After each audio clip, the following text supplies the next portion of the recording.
Ladies and gentlemen, as we continue with the second plenary session, it is my distinct honor and privilege to introduce our next distinguished speaker, whose work has significantly enriched the fields of digital humanities, public history, archives, and South Asian studies.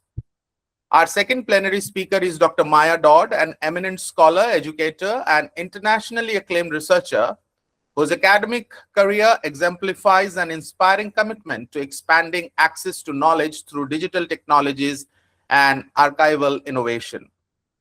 Dr. Dodd is a leading voice in the field of digital humanities in India and serves as one of the directors of Milli Archives Foundation, the country's pioneering non-profit organization dedicated to nurturing archives and promoting public access to historical knowledge. Through her scholarly and public initiatives, she has consistently worked towards democratizing archival resources and fostering a more inclusive understanding of India's cultural and historical heritage. She earned her doctorate of philosophy from Stanford University, where her groundbreaking doctoral research focused on archives of democracy in India since 1975.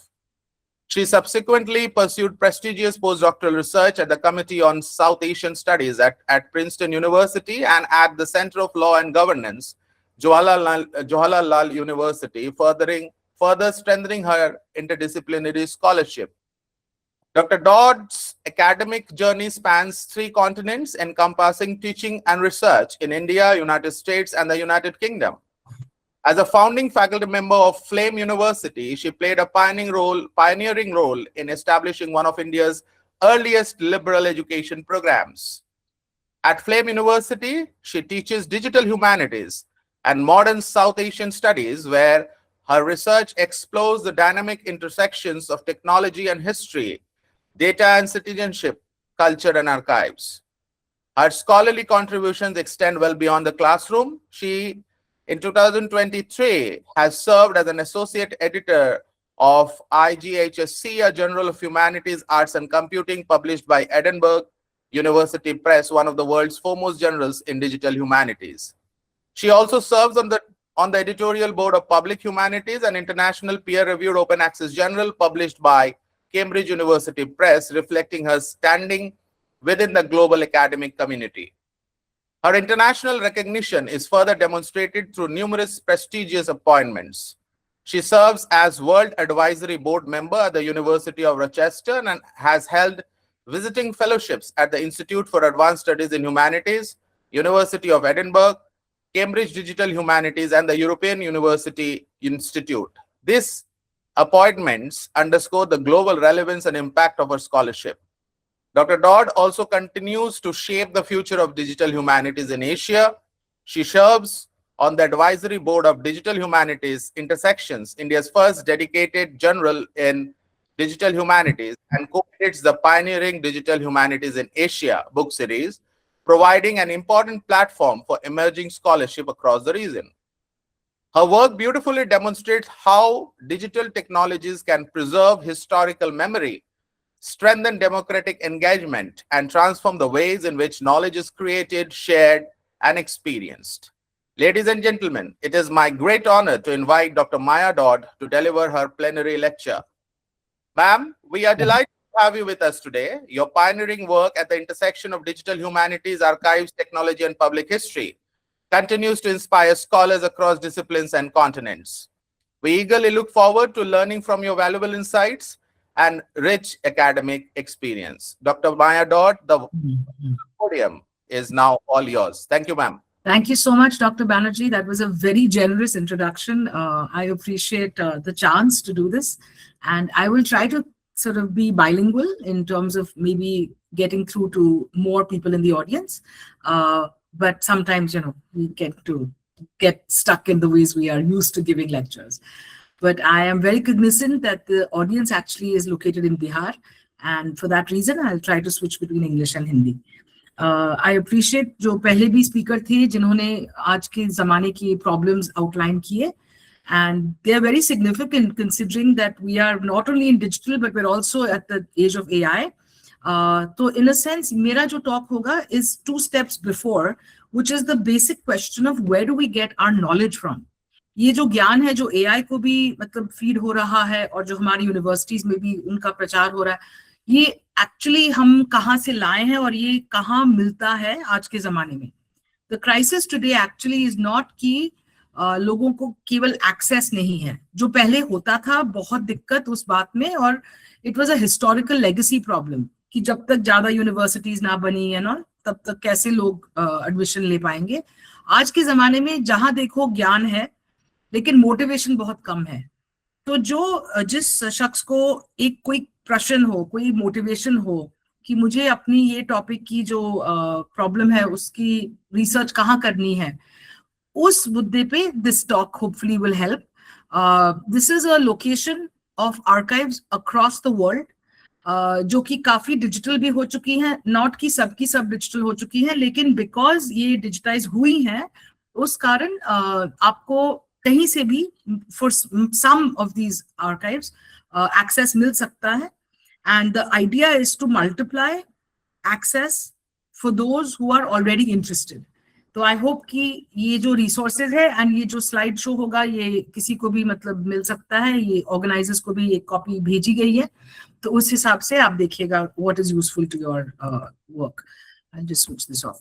Okay, so now पहले से अगर देखा जाए कि कौन सी universities, कौन सी जगहों पर हमारी आर्काइवल कलेक्शंस रखी जाती थी, तो obviously Royal Asiatic Society comes to mind. वो 1823 में एस्टैब्लिश हुआ। उसके बाद, and particularly because archiving and colonial history का बहुत ताल्लुक है, तो 1837 से जब इंडिया ऑफिस एक बना, अलग से रिकॉर्ड्स रखी गई। पैरेलल इंटरेस्ट था ऑफ कोर्स इंडोलॉजी में, तो आप लोग को पता ही होगा खुदा बख्श लाइब्रेरी का long and illustrious history. Bhandarkar oriental research institute इस शहर में है, पूना, जहां मैं रहती हूँ। एंड उसके बाद मतलब उसके अलावा भी बहुत बहुत बहुत जगहों पर जो हम कहेंगे एनालॉग आर्काइव्स मतलब मिलते हैं। एंड दिस मेंट कि आपको वहां जाकर एक्सेस करना होगा। सो आपको पता है कि उस जगह पर है, लेकिन यूजुअली इन पर्सन एक विजिट वगैरह चाहिए रहता था। अब आज के जमाने में बहुत कुछ बदल चुका है। तो क्या बदला है इसकी, सम ऑफ दीज प्लेसेस अपने कलेक्शंस को डिजिटल कर चुके हैं। तो जैसे कि भंडारकर ओरिएंटल रिसर्च इंस्टीट्यूट को एक ग्रांट मिला, उस दौरान उन्होंने थोड़ी थोड़ी चीजें डिजिटल की। तो ऐसा नहीं है कि हर चीज A to Z अवेलेबल है, लेकिन जो है अवेलेबल पहले हम उसका थोड़ा मतलब एक्सप्लोर करें कि क्या कहाँ है। 10 साल पहले एक चीज शुरू हुई called south Asia Open archives. ये एक प्रयत्न था कि जो चीजें डिजिटल हों साउथ एशिया पर्टिकुलरली के टॉपिक्स में, वो चीजें मिल पाए लोगों को। एंड आपको पता होगा जिन लोगों का रिसर्च टॉपिक कॉलोनियल हिस्ट्री वगैरह ज्यादा रहा है, कि बहुत मटेरियल्स एक्चुअली बाहर के देशों की यूनिवर्सिटीज एंड जगहों में मिलती हैं। तो to get the digital copy, South Asia Open Archives has been very useful ये दिखाने को। एक प्रोग्राम है जो आई थिंक आप लोगों को शायद इंटरेस्टिंग लगे, ये है इंडेंजर्ड आर्काइव्स प्रोग्राम। ये ब्रिटिश लाइब्रेरी का एक है ग्रांटिंग बॉडी, एंड ये भी ऑलमोस्ट इसको भी 20 साल हो चुके हैं। इनका एक्चुअली वेबिनार है जो आप रजिस्टर वगैरह कर सकते हैं आजकल के लिए। इसका मुद्दा एंड मकसद ऐसा है कि जो आर्काइवल मटेरियल अभी तक अवेलेबल नहीं हुई है, जो मटेरियल एनालॉग है, उसको डिजिटल कैसे किया जाए।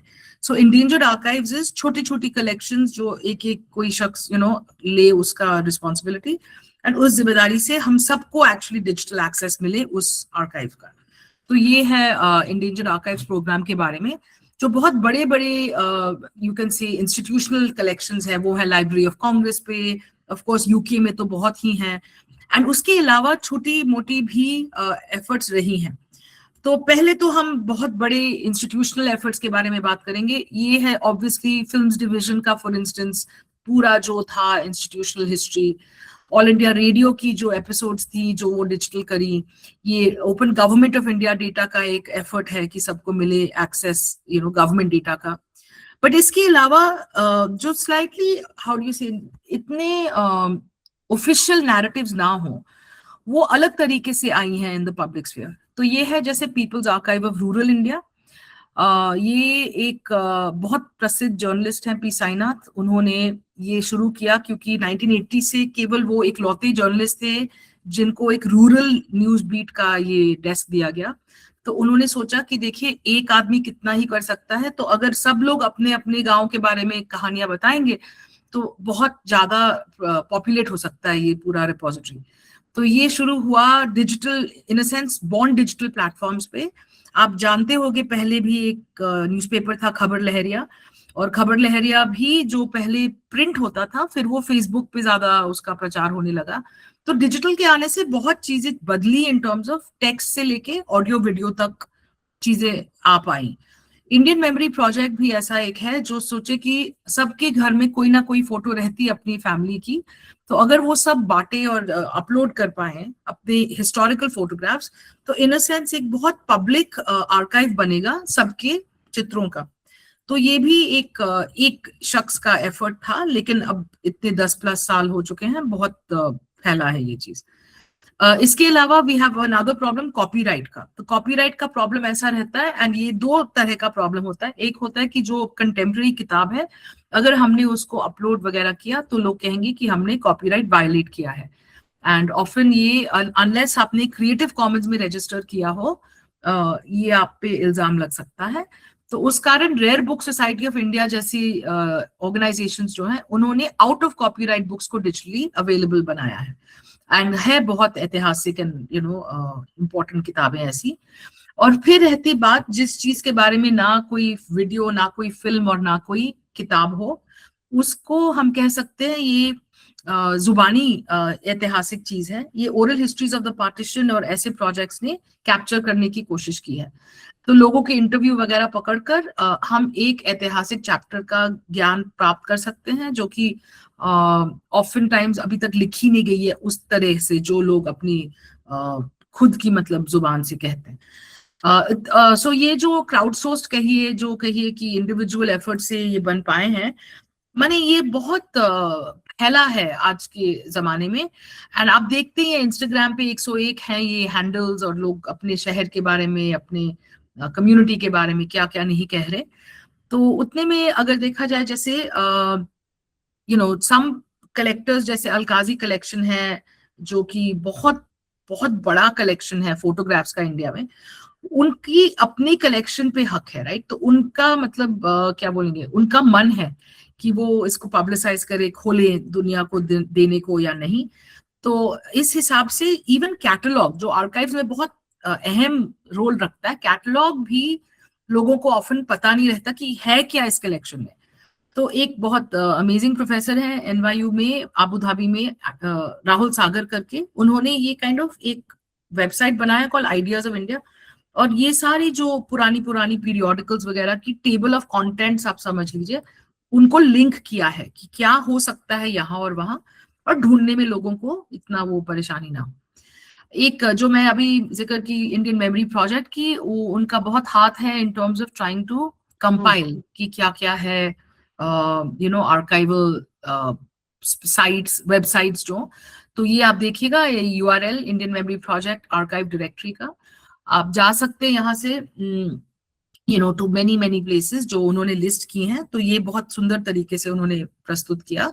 लेकिन इससे आगे एक एफर्ट रहा है देश में सारे आर्काइव्स को कलेक्ट करने का, कि उसका आप समझे डायरेक्टरी बनाने का जो कॉम्प्रिहेंसिव हो। तो ये जो डायरेक्टरी एक सर्वे फॉर्म वगैरह से शुरू की गई, वो एक्चुअली IIM अहमदाबाद के एक शख्स हैं चिन्मय तुम्बे, जिन्होंने उस बात को फिर से ऑनलाइन एक डायरेक्टरी के तौर पे प्रेजेंट किया है। Now why is this important, because एक तो हमें पता होना चाहिए हम फिजिकली कहाँ जा सकते हैं, कौन से आर्काइव पे जा सकते हैं इस देश में, और सेकंड पॉइंट है कि वेस्ट एंड अदर देशों में बहुत एफर्ट्स ली गई हैं कि उनके आर्काइव्स को डिजिटली रेंडर करने में, कि ये सब लोगों को मिल जाए। तो इवन हमारे यहाँ भी ये एफर्ट्स जारी थी। नेशनल म्यूजियम फॉर इंस्टेंस की कलेक्शंस को गूगल आर्ट्स एंड कल्चर ने कैप्चर किया। मीनवाइल एक प्रोजेक्ट हुआ सबका साथ में, जैसे मिनिस्ट्री का एंड इवन UK की कलेक्शंस का, कि देखिए सबके पास एक तरह का वो है इंडियन कंपनी पेंटिंग्स की कैटेगरी में अलग अलग सैंपल्स। तो क्या होगा अगर एक ही छतरी में सबका कलेक्शन हम मिलजुल के सॉर्ट ऑफ दिखाएं। तो ऐसी एफर्ट्स भी बड़ी इंटरेस्टिंग रही हैं, कोलैबोरेटिव। एंड ये जो क्वेश्चन है कि क्या कहाँ मिलता है, एक बहुत ही अहम क्वेश्चन है। और एक हमारी कॉलीग है रोशेल पिंटो, जिन्होंने एक एक आर्काइव का, नॉट सिस्टमैटिकली बट जो आदमी जिस या औरत जिस आर्काइव में गई है वो अपनी कहानी बताए कि ये आर्काइव की ऐसी स्थिति है या अच्छा बुरा जो भी, राइट। तो ये एक तरह का सॉर्ट ऑफ सर्वे रिपोर्ट कहिए। एंड दूसरा है मीडिया आर्काइव, जो कि अगेन ये कॉपीराइट वगैरह के मामले में कभी कभी फंस जाता है, लेकिन आई एम श्योर आज के जमाने में काफी आगे चलेगा एआई वगैरह से, एनोटेशन स्पेशली। तो हम देख रहे हैं दोनों साइड से चीजें चल रही हैं, सरकार की साइड से भी, प्राइवेट साइड से भी। As I mention, films division भी एग्जिस्ट करता है, और ये पद्मा करके PAD.MA citizen made media archive भी एग्जिस्ट करता है। सिमिलरली नेशनल म्यूजियम वाला आर्ट वाला आर्काइव एग्जिस्ट करता है, और ये भी है Asia art archive which is come from private money. तो it is a very interesting time कि दोनों साइड से बहुत कोशिश रही है कि सब लोगों को थोड़ा थोड़ा कुछ तो मिले इन टर्म्स ऑफ जो परहैप्स हिस्टोरिकली लोगों को एक्सेस नहीं थी। तो ये लिखा है जी, क्या क्या क्या क्वेश्चंस निकल सकती हैं इन आर्काइव से। एंड पहला तो यही था, राइट, कि चीजें कहाँ है, किसको क्या प्राप्त हो सकता है। एंड ऑल्सो रिसर्चर्स के लिए स्पेसिफिकली, अगर आपने कल्पना की कि सारे दुनिया की आर्काइव्स को एक ही क्वेरी से हम क्या बोलेंगे परख पाए, तो कितना अमेजिंग होगा, राइट। एंड आज के एआई टूल्स बहुत ये सब कर रहे हैं, लेकिन India and particularly south Asian materials का ये प्रॉब्लम रहा है कि सब बटे हुए हैं अलग अलग जगहों में। तो it's not actually feasible unless सबकी डिजिटल अवेलेबिलिटी गारंटीड हो। लेकिन रिसर्चर्स आज के जमाने में बहुत अलग अलग क्वेश्चंस पूछ सकते हैं, क्योंकि ऑब्वियसली उनका एक्सेस अलग हुआ है पहले रिसर्चर से। और ये दो तरह के एक्सेस है, मैंने कहा जो एनालॉग से डिजिटल बने, सेकंड है जो डिजिटल में ही पैदा हुए। सो आप देखिएगा हमारे देश में वी हैव अ कॉन्सेप्ट की एक गवर्नमेंट फाइल डीक्लासिफाई होती है 30 साल बाद। अगर आप पिछले 30 सालों के बारे में सोचे तो आपको ये सॉर्ट ऑफ स्ट्राइक करेगा कि कितनी चीजें WhatsApp and email and Twitter वगैरह पे कही गई हैं। इनका तो कोई कागजी कोई दूसरा ये नहीं है प्रूफ। तो डिजिटल वाला भी एक पूरा चैप्टर शुरू हुआ है, जिसका आर्काइविंग का मुद्दा मतलब उसका बहुत अहम है आज के जमाने में। तो उसलिए ये सारी questions can be asked. Just a quick recap, अगर anybody is lost me, I will return to English, कि many of these archives constitute essentially digital historical materials. These archives have come into being through grants, such as what I mentioned with the Bhandarkar Oriental Institute. There are other crowdsourced efforts like the Punjab Digital Library, Project Madurai, which started because people said, where are all the books in Tamil? Let's start uploading. Where are all the dispersed materials in Punjabi heritage? They exist in Urdu, they exist in Gurmukhi, they exist in many scripts. How do we put them together in one space, which was the Punjab Digital Library? These efforts have begun since the early 2000s. So we are at least at the 20-year mark. And on the right side of this slide, you will see, as I mentioned, many individual also efforts, not only institutional, like Asia Art Archive and Indian Memory Project, etc. So together they make a very strong site now for doing what is called public history, both in terms of telling your own story, but also being able to research the primary sources from different spaces. तो आप एक state वाला official narrative एक दूसरे citizen narrative के साथ भी compare कर सकते हैं, और ये बहुत बड़ी बात है हमारे लिए इन टर्म्स ऑफ आज की मिस इन्फॉर्मेशन वाले जमाने में, when you are double checking something, cross checking something. तो ये जो हम कह रहे हैं कि ये आर्काइव्स यूजफुल हैं, एज ऑफ एआई में और भी यूजफुल है, बिकॉज हमें यकीन होना चाहिए कि जो बात कही गई है वो एक्चुअली क्या बोलेंगे, वो वैलिड है, वो वेरीफाइड है। एंड ये वेरिफिकेशन बहुत जगहों से हो सकती है। Of course universities and all के लाइब्रेरीज में ये सब चीजें रही हैं, but also I want to say कि एक्सेस सबका गारंटीड नहीं है। So there is a question sometimes कि ये जैसे आप देखिएगा ड्यूक यूनिवर्सिटी में एक गजब का ये है साउथ एशियन पैम्फलेट्स का कलेक्शन, परंतु हम यहाँ रहते तो हमें यहाँ इसका एक्सेस अलाउड नहीं है, समझिए, क्योंकि ये पेवॉल के पीछे है या उनके लाइब्रेरी के उसमें है। तो ये एक बहुत जरूरी इस पे सोच बहुत जरूरी है कि हम सबको यहाँ बैठे बैठे जो ऑलरेडी डिजिटली अवेलेबल है उनके यूनिवर्सिटीज में या कहीं दूसरे देशों में, वो हमें कैसे मिले। तो ये issues of access and search for sources जारी है, I think in terms of हमारे जमाने में. तो ये बहुत बढ़िया लगा सबको, ठीक है, आर्काइव है, उसमें चीजें हैं ये वो. अब उसका किया क्या जाता है, तो आप देखिएगा एक बढ़िया वेबसाइट छापखाना करके, जो कि उल्रिक स्टार्क करके एक प्रोफेसर है यूनिवर्सिटी ऑफ शिकागो में, जो हिंदी के पब्लिशिंग इंडस्ट्री का खोज कर रही थी. तो उन्होंने ऐसे किया, and I will not click on it क्योंकि गूगल मीट में कुछ और कर लेगा शायद, लेकिन ये मैं आपको शायद ये I can send you the address, chat में आप देखिएगा खुद. ये जो इंफॉर्मेशन है, चलो एक एक्सेल शीट बना दी हम, उसमें डाला ये पब्लिशर इस जगह पे जारी थे, इस टाइम पीरियड में जारी थे, उस ही एक्सेल शीट से. एंड ये डिजिटल ह्यूमैनिटीज का सॉर्ट ऑफ कमाल है, क्या कुछ नहीं हो सकता. माने कि टाइमलाइंस बन सकती हैं, आप हीट मैप्स देख सकते कि कौन सी जगह में ज्यादा पब्लिशर्स थे 1830s में वर्सेस व्हाटएवर 1930s में. ऐसे टाइप के जो डिस्टेंट रीडिंग, जो फ्रैंको मोरेटी कहे थे, डिस्टेंट रीडिंग क्वेश्चंस इस डेटा से बहुत आसानी से सॉर्ट ऑफ की जा सकती है. तो ये एप्लीकेशंस तो इन्फिनिट हैं, लेकिन ये बात कहनी जरूरी है कि हमारे जमाने में डिजिटल के बहुत ऑफ कोर्स यूजेस हैं, इंक्लूडिंग रिसर्च एक्टिविज्म वगैरह, बट इसका मतलब नहीं कि हर चीज लोगों तक पहुंची है.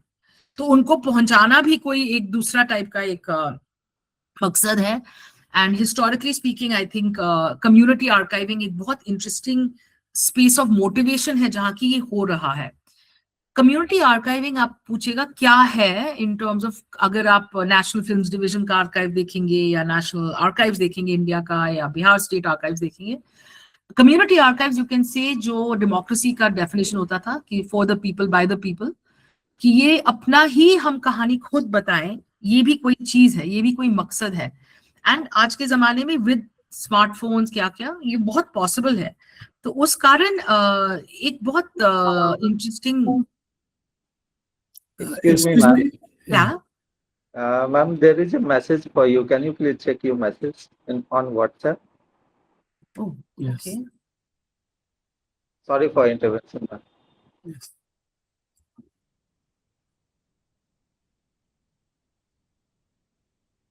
Okay, I see. Yeah. Okay. I'll Thank switch you. on the camera. Yeah. So if you can see on this slide, you'll get a sense of the extent of archives. There is open access, which mostly is available to everybody, such as Google Arts and Cultures, little snippets of collections. There's partial access, meaning, as I mentioned, Ideas of India, links to journal articles, like the table of contents, not the full article. That means you get a sense, but you can't get to the end point of the article. And then you have completely behind paywall, like the South Asian pamphlets I mentioned at Duke Library, or the oral histories of partition. So the point is that there is a need to kind of think about what can we do with these digital archives. And as I mentioned to you with Chhapkhana, I'll paste it in the chat. There are reasons to actually collaborate, and humanities, and particularly, in terms of literature, we are used to ideas of single authorship. So for us, collaboration has been a challenge. But as I said, with community archives, you cannot produce it without collaboration. So to tell these new stories is important in terms of putting people in the same space, and also in terms of perhaps changing the focus of how you're representing the issue. There's many other ways in which this is happening at scale. If you look at the British Library, there is data visualization that has been done through the 2 Centuries of Indian Print project. Please take a look, it's a fabulous one. As I mentioned, there's oral histories being captured, like at the Center for Community Knowledge at Ambedkar University, where the Delhi Citizens Memory Project sought to get different people's sort of specific interviews on different topics. And the truth is that all of this together can create new public interest. I began this sort of talk by talking about the fact that AI uses information. Where does this information come from? And we live in an age of abundance. Our problem is not only that, we often can access this or not that. Our problem is often motivation. Why am I interested in this or that? And honestly, what the previous speaker also, I think, brought to the fore was that you need engagement, and you need people to participate in the process of making knowledge. this is the real fact of why digital humanities matters in our time. And you can use many tools. I'll just show you the uses of some of them going forward.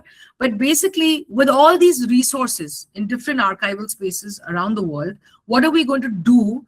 And the truth is that we're hopefully going to answer our own questions, no matter where the historical sources lie. So if you look at, for instance, the UK, the British Libraries, India Office Records have so much colonial history that it was very difficult to get access previously. But now many things have gone online, and you can take a look at what the holdings have. Meanwhile, specifically, as I mentioned, in the case of the US, there have been projects and such which have brought Indian archival holdings online, and also their holdings to us in terms of going digital and global. So you have, whether it's the Netherlands, Denmark, France, many places where these repositories have become digital.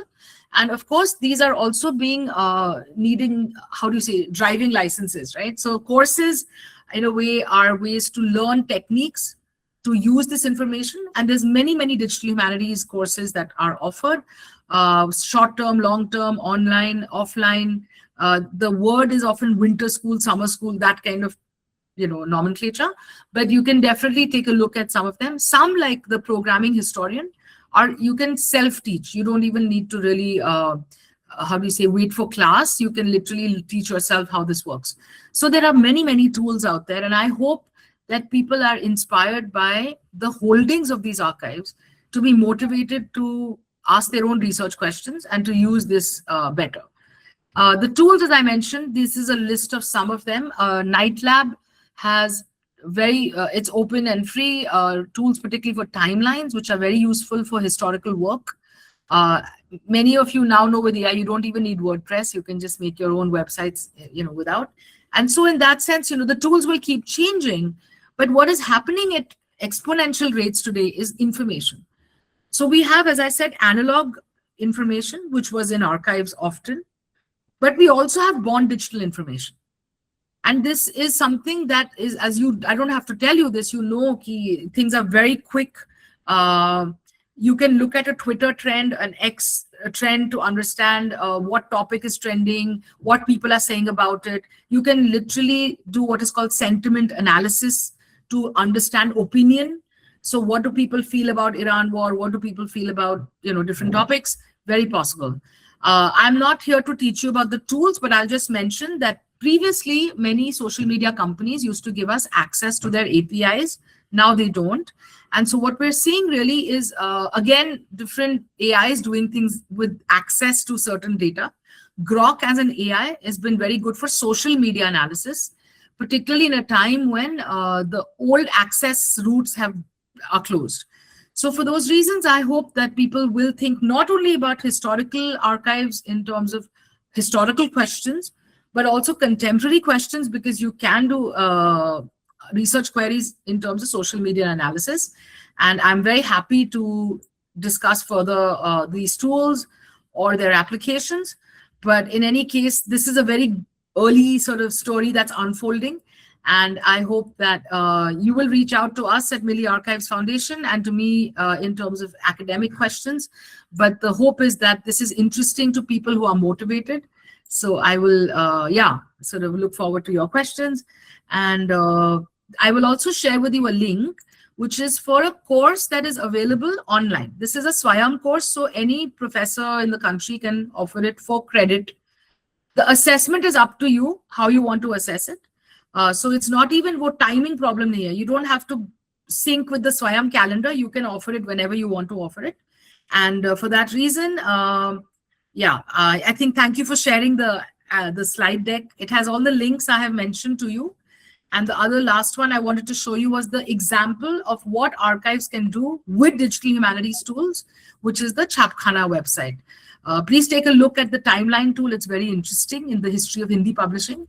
And apologies if somebody couldn't understand one language or the other, but I'm hoping with AI we can find a way to transcribe this better. So thank you so much. Yeah.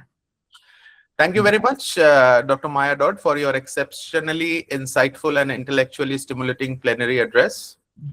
Your lecture has illuminated the transformative potential of digital humanities in preserving cultural memory, expanding archival accessibility, and fostering new approaches to scholarship in the 21st century. Your reflections on technology, archives, public history, and democratic knowledge have provided us with valuable perspectives that will undoubtedly inspire further research and meaningful academic engagement. On behalf of the organizers, the World Association of Authors and Researchers, SKR College Barbigha under Munger University, Munger, Bihar, and everyone present here today, I extend our heartfelt gratitude for sharing your expertise, wisdom, and invaluable experience with us. We sincerely thank you for your gracious presence and wish you continued success in your scholarly pursuits and future endeavors. Ladies and gentlemen, may I request all of you to join me in expressing our sincere appreciation to Dr. Maya Dodd with a warm digital round of applause. Thank you, Dr. Maya Dodd. Thank you so much.